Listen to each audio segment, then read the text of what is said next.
Afghanistan has been at war for the last 30 years. They have seen nothing but war. We are just playing for our country, and we play from heart. Afghanistan had nothing, still has very little. Everything was unbelievable, amazing. From my eyes, tears coming. We are doing for peace, and we want the whole country unity like we have in our team. Now, instead of guns, they're carrying cricket bats. If they win or lose in the World Cup, that's going to be another story, but they're still my heroes, and I'm proud of this team.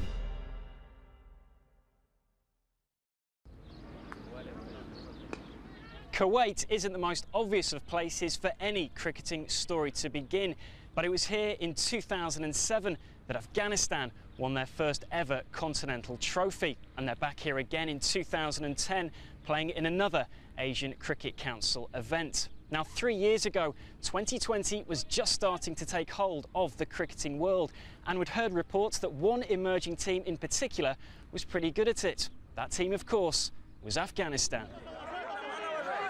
This was the moment back in 2007 when Afghanistan thought they'd become Asia's inaugural 2020 champions.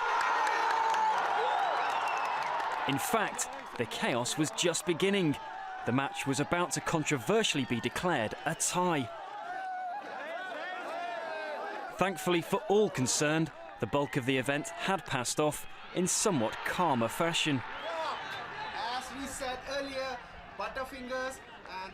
Afghanistan, though, were a team intent on getting hold of their first major trophy.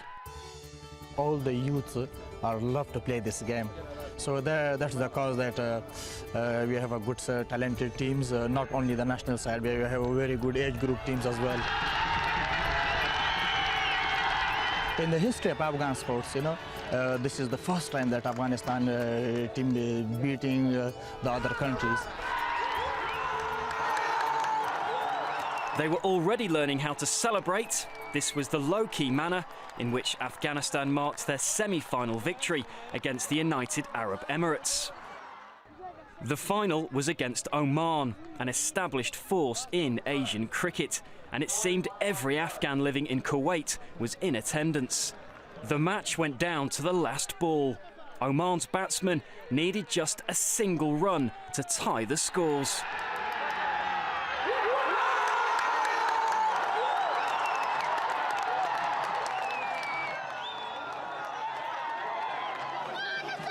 Now, at this point, it appeared the Afghan team had won. Is it not better to go back then? But on the sidelines, some official forehead wrinkling had begun. Suddenly, the result was in doubt. After a little more arithmetic and forelock tugging, the match was declared a tie. Oman and Afghanistan were joint champions.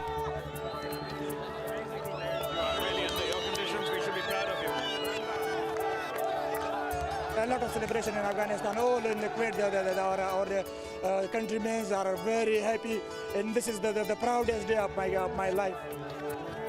The trophy may not have stayed around for long, but Afghanistan's cricket team had arrived.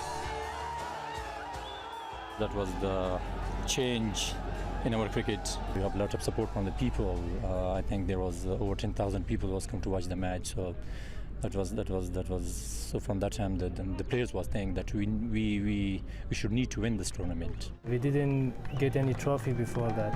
When we get back to Kabul, Afghanistan, lots of people come to airport and they're just cheering with the players and they celebrate. And after that, people just love to play cricket and watch the cricket.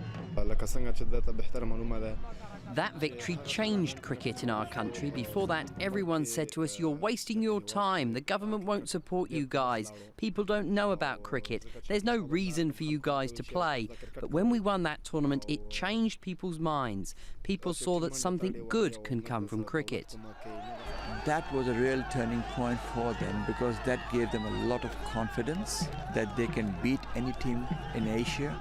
That has inspired them, and now the only thing they want is to win, not being number 2. That's fantastic.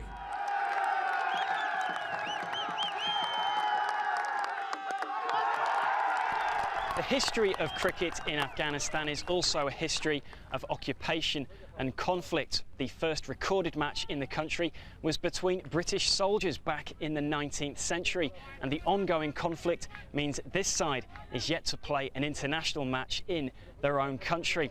But for the origins of this team, you have to go back to another war, the Soviet-Afghan War of the 1970s and 80s.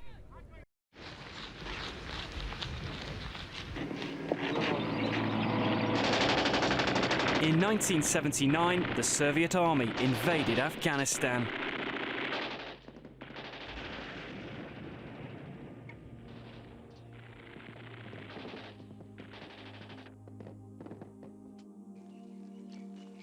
Hundreds of thousands of Afghans sought refuge in neighbouring Pakistan.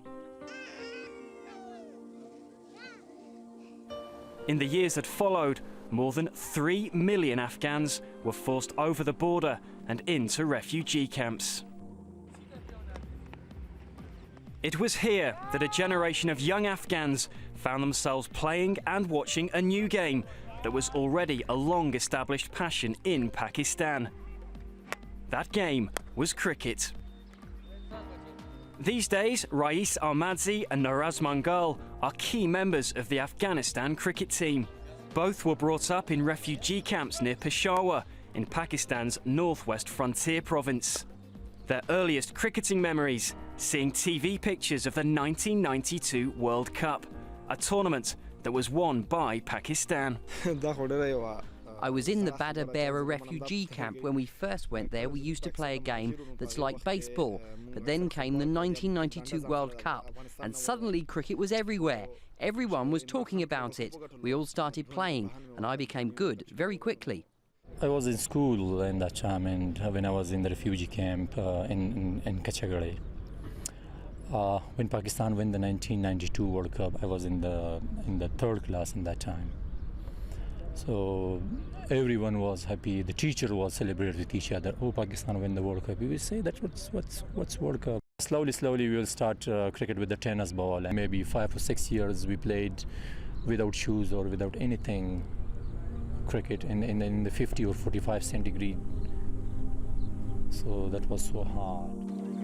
IQBAL SIKANDER was part of the Pakistan team that won that 92 World Cup. He's now the Asian Cricket Council's man in Afghanistan, overseeing the game's development there and mentoring this squad of players. 92 World Cups in the discussion always, because that was a great inspiration, from a captain who led from the front, a team that responded so positively. I was very fortunate to be part of that team that came back from nowhere to become the world champion. Afghanistan has been at war for the last 30 years now. They have seen nothing but war. And then moving from Afghanistan to Pakistan, living in the refugee camps have made them really, really tough. And that is the toughness that is very evident in the matches that they play. They don't care about the bouncy pitches, they don't care about turning pitches, or if it's a bad pitch or bad conditions. They don't care about that. The only thing they know and they want to do is to win. Few players better embody that spirit than HAMID HASSAN, the team's fastest bowler. He also learnt his cricket in a refugee camp. He remembers the day a fellow player attempted to convince his father it was time for the young HAMID to start taking cricket seriously.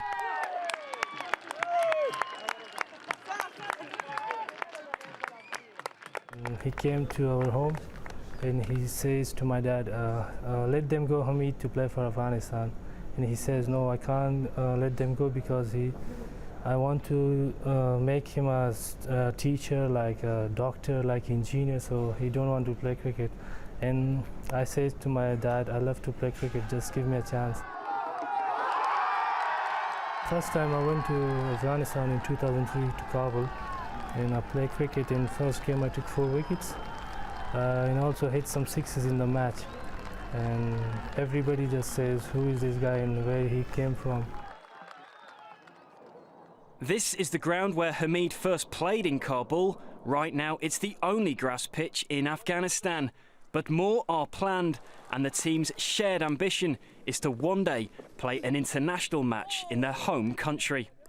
If we played like against Pakistan or against Bangladesh or against any full member country, if we provide or if we settle the people, I'm sure over 100,000 people will come to watch the match. Cricket was, yes, played there, but in a very small way. Now it's the #1 game in Afghanistan. That has taken them away from the streets, where the only thing they knew was to carry guns and fight.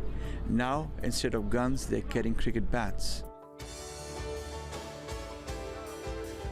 This team have now carried their bats around the world.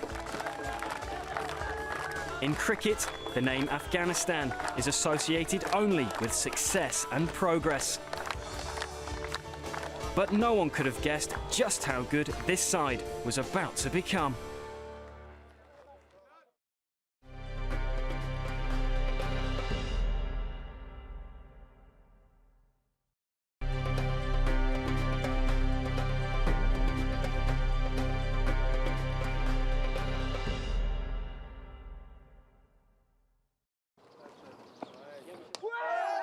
Afghanistan's cricket team was formally recognised by the sport's world governing body in 2001. At the time, they had no world ranking and no home ground. What they did have was a supremely talented generation of players, and so began one of the most unlikely journeys in sporting history.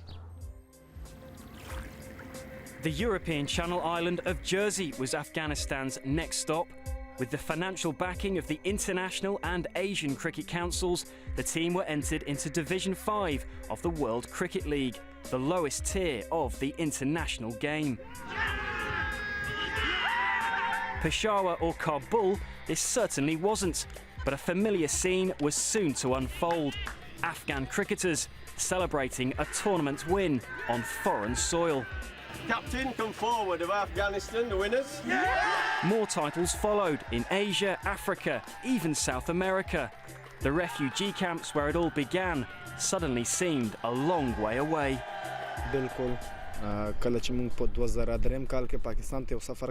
We had a coach who told us that cricket would give us the chance to see the world. I thought he was crazy. How could we ever go to Europe or the rest of the world? He told to all of the players that respect the pads, respect your kit, respect your cap, respect your all cricket equipment, and you guys will be travel by the reason of cricket. You will be see all world. During the refugee camp, especially, I will think that the whole world will be same. The whole world will be same, like same kind of house, simple life. No television, no electricity, we don't know about the internet. They didn't even know how to travel because the only thing they knew was to just get on a donkey, cross the border and come into Pakistan. Their attitude has changed. You know, their warrior instinct is still there, but it's mellowed down a bit. By now, Afghanistan had a full-time coach overseeing their rise through the world rankings. Former Pakistan Test player Kabir Khan. Born in Peshawar, where most of the players had also started life, there was an immediate bond. I sometimes ask them a question, what is your dream, what do you want to do? And what will be your best moment of your life? And they say, our best moment of our life is when our flag goes up and when our national anthem is being played there in the stadiums. And they say we love those moments and we play for that. There was some help as well, I would say, from God or somewhere, because in the games when we were losing, rain came in sometimes. Actually, we were losing badly against Cayman Island, and it rained only for 56 seconds. I was just looking at my watch, and I've never seen that in my life.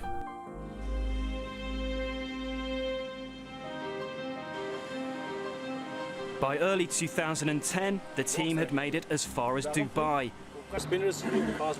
and the final qualifiers for the T20 World Cup. Their defining game was against the United Arab Emirates. One more win and a World Cup place would be theirs.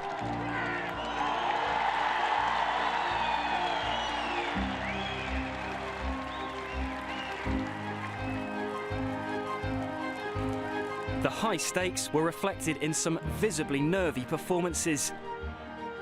The UAE scored just 100 runs in their 20 overs.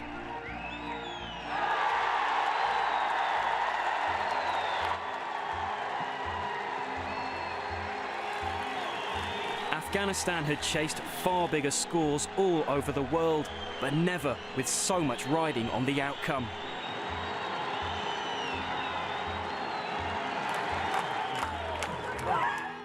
It was now that all their hard-earned experience of life and cricket came together. They held their collective nerve, and the winning runs were scored with just 3 balls to spare.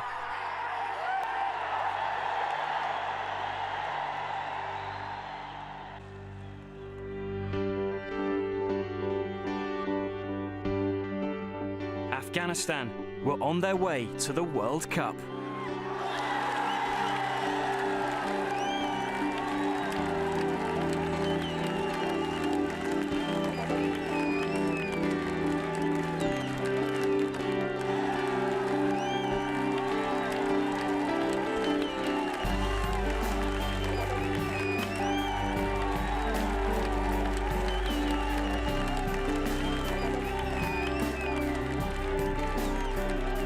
From my eyes, just tears coming, and can't imagine we qualify for the World Cup. Just everything was unbelievable, amazing, and I was just running like, you know, like a cheetah, like horse, too quick.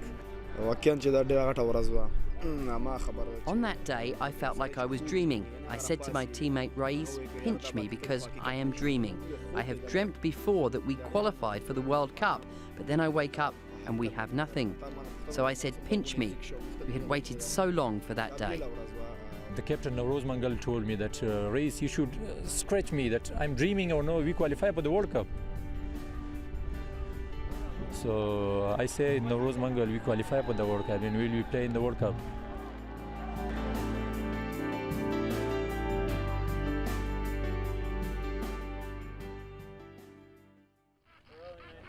So now this team is getting ready to go to the T20 World Cup in the West Indies. Afghanistan ranked as one of the 12 best sides in the world, but their draw, well, that could hardly be tougher. They're up against the 2007 world champions India and one of the favourites to win the tournament, South Africa. I think these two countries in my mind, number 1 and number 2 in the world. And right now, cricket, bowling, batting, fielding, everything is 100%. But our players is very mature, and they played in the different conditions. We will be not easy for India or for South Africa. We will be give a tough time. Love to play cricket, tough cricket. I was thinking all the time, how can I play against Pakistani players? How can I play against Indian players, like English players? So now, dream come true. Every single one of them, when I'm hearing them, when they're talking amongst themselves, they're only talking about winning the game. Our nation, as always, wants us to win the World Cup. So obviously, that's another. Sometimes I take it as pressure. Sometimes I think it's good for the players as well, because the players are not thinking about anything else. They're just thinking about winning the games. The wider cricketing world has heard much but seen little of Afghanistan up to now. That is all about to change. The ICC made a strategic move several years ago, probably a decade ago, to grow the game across the world. And when you see a country like Afghanistan coming through, it's even more special. They've gone from raw lumps of coal into polished diamonds. They're terrific ambassadors for their game, for their country, and for the spirit of human success. Other countries have grounds, they've got facilities, they've got nets, they've got bats and balls, they've got equipment. Afghanistan had nothing, still has very little. These cricketers represent the absolute pinnacle of their sport in their country.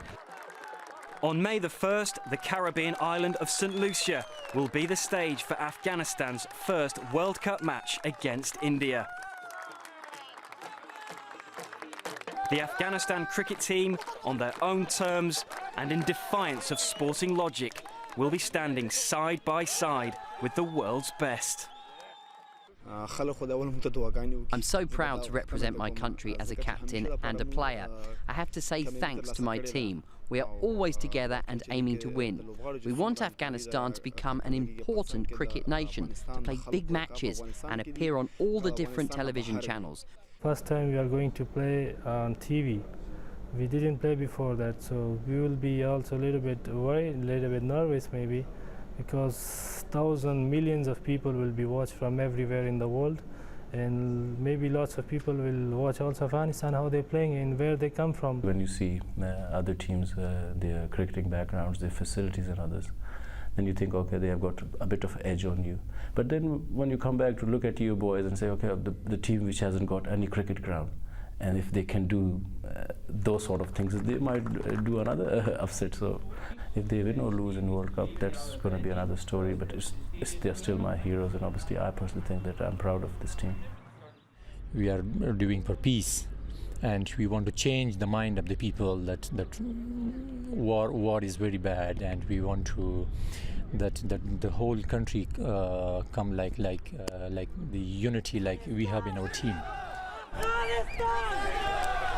We have no facilities like the other countries have. We are still no have ground, no academies, nothing, no salaries, and we are just playing for our country, and we play from heart for our country, to represent our country.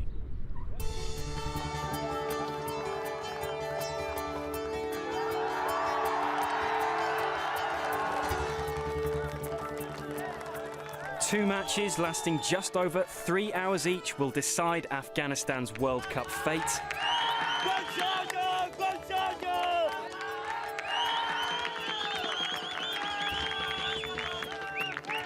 But strength of character isn't necessarily the product of victory.